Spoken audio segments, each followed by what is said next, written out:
From London, we present the story of a song with a difference. The Invader by Philip Levene.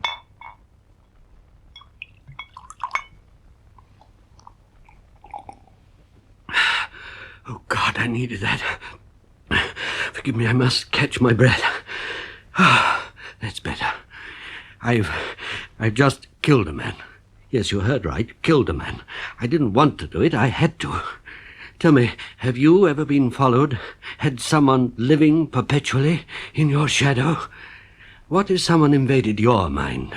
Never a single thought your own. I'm not a violent man. I'm creative, sensitive. My name's Stanway, Edmund Stanway. Huh? Rings a bell, does it? Music, I write music. Reviews, films, quite a few songs, too. I love my work. Music's everything to me. Pays well, too. Or did, till about a month ago. I happened to switch on the radio.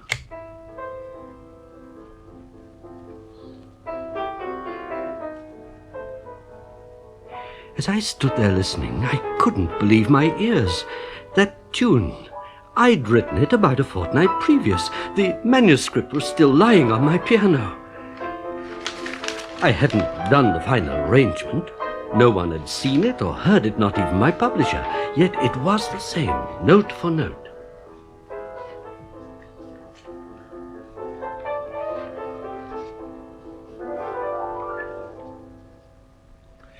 Well, I expect you recognize that tune. The new song by Paul Shelley, Spanish Starlight. Delightful, I think you'll all agree. And now, a selection from the new musical... Paul Shelley? Never heard of him. Well, it seemed we both hit on the same melody. Well, there was only one place for the manuscript. It didn't worry me unduly. I was already working on something else.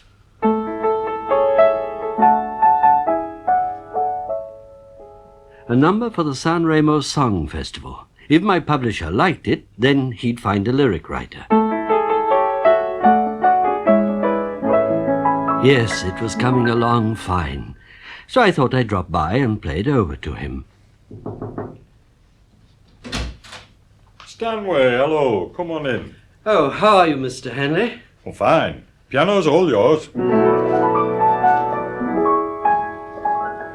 I haven't done the final arrangement. It's just the theme. Okay, let's hear it.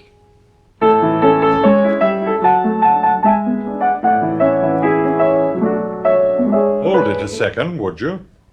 Don't you like it? Well, Stanway, to be honest, I've got something almost identical. It came in only this morning on tape. I've got it here. Listen.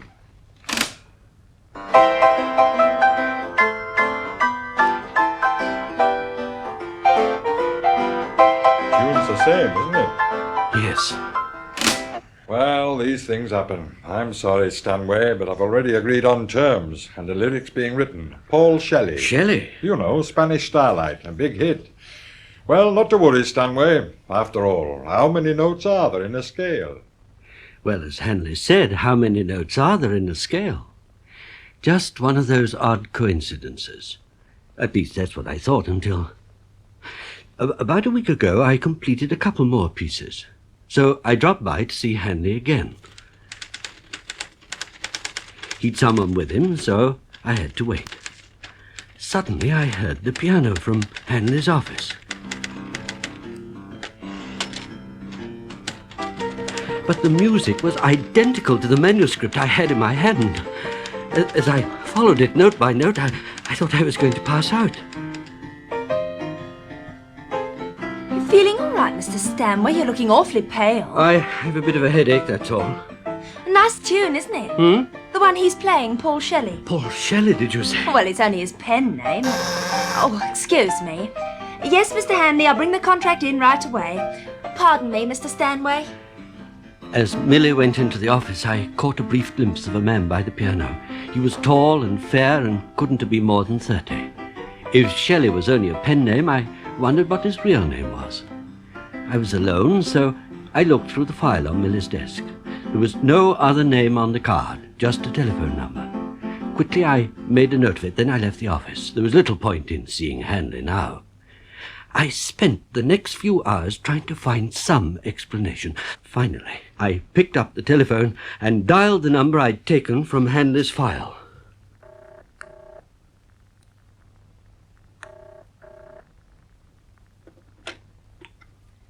Hello? 5472? Hello? Suddenly, I panicked. There was no point in asking for Shelley. What could I say to him? I could hardly accuse him of stealing my music. I put down the phone, but a few minutes later, it rang. Hello? Mr. Stanway, Who is that? don't you know? No, I'm sorry, I don't. Oh, I thought you were trying to reach me. Didn't you dial my number just now? Longacre 5472. What? No. Oh, come along, Mr. Stanway. I know it was you. Very rude just to hang up, you know. But if you'd like to chat, I'm in the penthouse flat, Regal Court West, off Holborn. Do drop in, won't you, Mr. Stanway? But, hello? Hello? How could he know that I'd tried to ring him? Quickly, I took a taxi to Regal Court. It was a high block, and the lift carried me to the penthouse. But before I could press the bell, the door opened. Ah, Mr. Stanway. Come in, won't you? Thank you. Couldn't make up your mind, could you? I beg your pardon? Whether to come or not. But I'm quite sure you'd like a drink. Now, yours is a... No, don't tell me. Whiskey neat, right? Fine. Cigarettes are on the table behind you. No, not that box. They're tipped. You prefer the other sort, don't you? Your drink? Thank you. Nice flat, don't you think? Very. I've a balcony, too, through here. And rather a splendid view, hmm? Yes. No, don't go too near the rail. It's quite a drop. Why did you ask me here, Mr. Shelley? Now, before we go any further, the name's not Shelley. That's merely a pseudonym. My real name's Farrow. Paul Farrow. You still haven't answered my question, Mr. Farrow. Why did you ask me here? Well, I don't know, really. I suppose I should have left well alone, but curiosity, I expect. I knew so much about you, I felt I'd like to meet you in the flesh. But how do you know so much about me? That would be telling. I say, do you mind if we go back in? It's a bit nippy out here. I owe a lot to you, Mr. Stanway. This flat, among other things.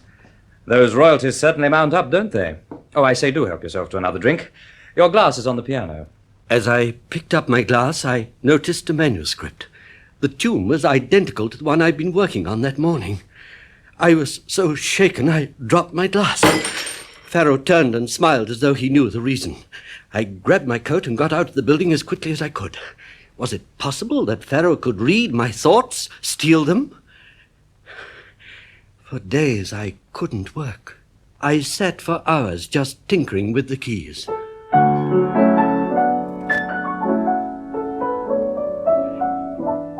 Then late this afternoon, the phone rang. Hello? Well, we've been slacking, haven't we? Who's that? Who do you think? Over 3 days and you haven't put a note on paper. Really, Stanway, this won't do at all. What's the trouble? No inspiration? What do you want? Why have you rung me up? Well, it's time you started work, or you'll be putting us out of business. Us? To coin a phrase. Now just pull yourself together. Get out of that dressing gown and have a shave. How do you know I'm in my dressing gown? Well, aren't you? That sudden fear crept over me again. I was in a total panic. I had to get away. But then I realized there was no point in running. Somehow Farrow had invaded my mind, observing and stealing my thoughts. My musical thoughts. If it went on, there'd be no future, nothing. I had to be rid of him. But how? If Farrow could read my mind, he'd guess what I was thinking. So if I thought of murder, he'd know, wouldn't he? Somehow I had to create a barrier. Then it came to me. I'd fill my mind with music to act as a kind of screen, some complicated symphony to confuse any kind of transference. I concentrated hard and music poured into my mind.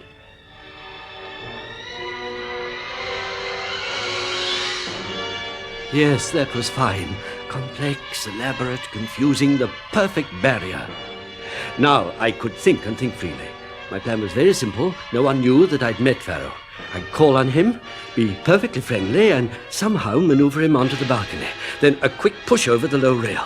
Yes, so simple. Well, about half an hour ago, I arrived at Pharaoh's flat. But as he opened the door, he appeared surprised to see me. The barrier was working.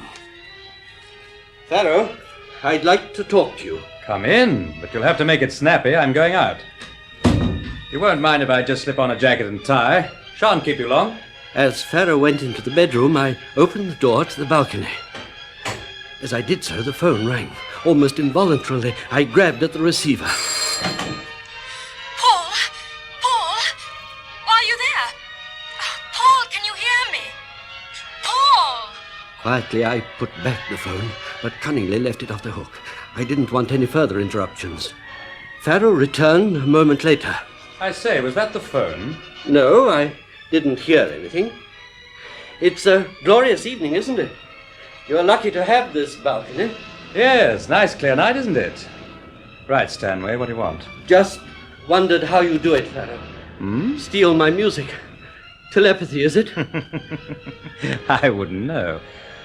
I suppose you just happen to be on the same wavelength. A freak of nature. It can't go on, Pharaoh. I'm telling you, it's got to stop. I'm sorry, but there's nothing I can do about it. No, but there's something I can.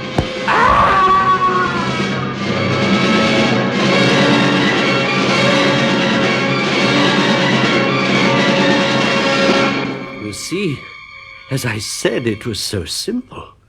But as I turned to leave, there was a ring on the doorbell.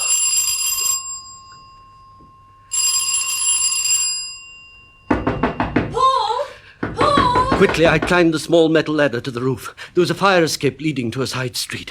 I got back here about 15 minutes ago. As I said, I didn't want to kill him, but what could I do? He was stealing my thoughts, my music. Who's that? Not the police, surely. Now, pull yourself together. There's nothing to link you with Pharaoh. It's all right, Mr. Stanway. It's not the police. What? Who are you? Oh, doesn't my voice sound familiar? You've heard it several times. I'm Shelley Pharaoh, Paul's sister. Sister? Oh, didn't he tell you? We worked together under the name of Paul Shelley. He wrote the lyrics, I wrote the music. You? Yes. I'm the one with the telepathic gift, not Paul. I tried to warn him, but you took the phone off the hook, didn't you? You killed him. And how could you prove that? By telepathy? Hardly evidence. And there's nothing to link me with your brother, is there? That's true. But if you're thinking of murdering me, I shouldn't. I posted a letter to my bank in case anything unforeseen should happen. Besides, I'm not sure that I'd want them to hang you. You're such a talented person, so creative. And although I may never see you again, you'll repay me in time. How do you mean? With your thoughts, Mr. Stanway. Your musical thoughts. The Invader by Philip Levene with James Thomason. Produced by Michael Bakewell for the BBC.